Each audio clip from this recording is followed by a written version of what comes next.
before we get into the meat of the whole interview, I want to play a quick game with you. Just a little icebreaker. We're going to play Never Have I Ever.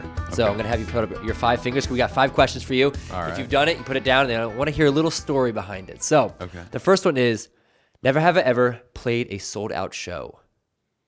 You did. So what show was that? I've had a couple over the years. During COVID, it was a lot easier to have sold-out shows. That's true.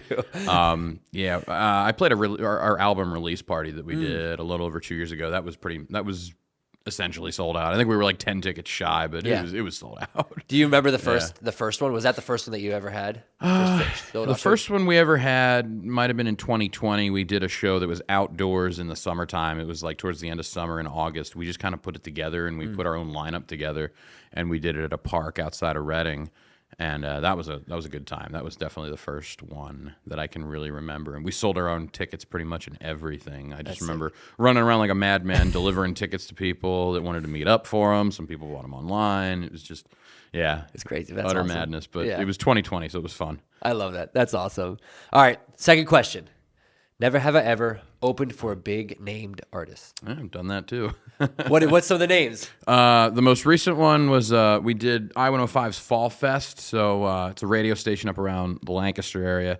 So we had won a contest to get on to their Fall Fest stage. So we opened up for Cole Swindell, Parmalee, Gabby Barrett, Matt Stell, and Kelsey Hart. So we got 5 names there. Big names. I've done some private shows over the years. We did a private show this year opening for Ellis Bullard. He's sort of a newer guy out of Texas. And we opened for Charles Wesley Godwin at that same place. Yeah, it's probably the biggest name on my personal list of people we've opened for is him.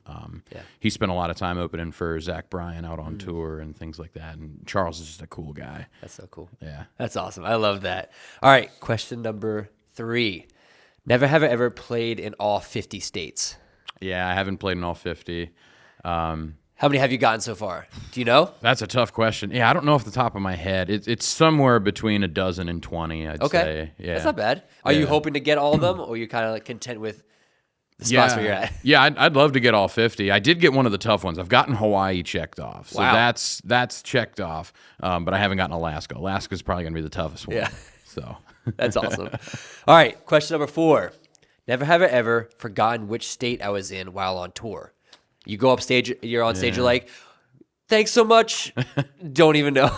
Yeah, I've never forgotten. When good. I'm on tour, it's not often that I do it, but when I do, it's a big deal. So I never forget where I'm at. That's awesome. Yeah. I hope that never happens, but You never know. You never know. Yeah, people get old and minds go. And, Yeah. The last question here is, never have I ever been late to your own show? So fans are waiting there, and you're like just arriving as it should be going on. I don't think I have been late. I've been late for being early to the show. Okay. To the point where I've had to scramble to set up and play on time. But yeah, I don't think I've ever been late. That's good. Yeah, that is a good thing. That's one of my worst nightmares is being late for a show and having people that took time out of their day to come and see you sitting there waiting for you. So I don't think I've ever been late. Just have the opener play a little longer. Yeah.